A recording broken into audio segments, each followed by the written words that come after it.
A standoff between Massachusetts police and armed men closed Interstate 95 north of Boston in the early morning hours Saturday, leading to a shelter-in-place order for two nearby communities ended after 10 a.m. Saturday morning.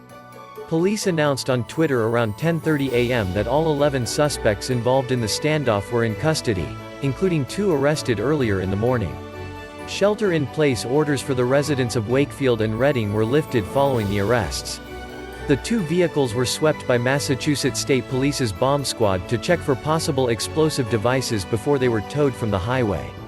There was no specific intelligence related to any IED, improvised explosive devices, improvised devices or explosives, Massachusetts State Police Colonel Christopher Mason said in a press conference following the end of the standoff. However, out of an abundance of caution, we wanted to make sure those vehicles were swept. Police were also searching the wooded area adjacent to where the standoff took place to ensure all evidence was collected.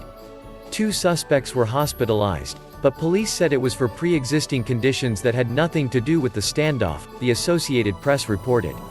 Mason said the suspects surrendered after police tactical teams used armored vehicles to tighten the perimeter around them, according to the AP.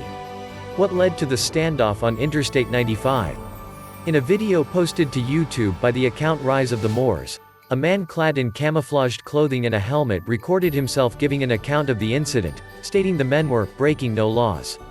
In a separate video, the man stated the group was traveling to our private land to train. State police said the men told them they were headed from Rhode Island to Maine for training. According to a report from WCVB, a Massachusetts state trooper spotted 2 vehicles in the breakdown lane of the interstate around 1:30 a.m. and stopped to offer assistance to the motorists. What the trooper found, Mason told the TV station, was 8 to 10 men trying to refuel a vehicle.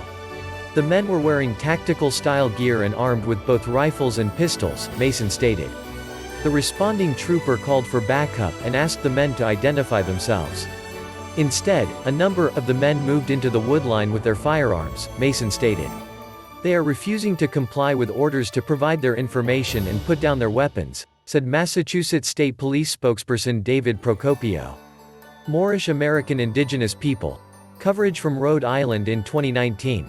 You can imagine 11 armed individuals standing with long guns slung on an interstate highway at 2 in the morning certainly raises concerns and is not consistent with the firearms laws that we have in Massachusetts, Mason said, according to the AP.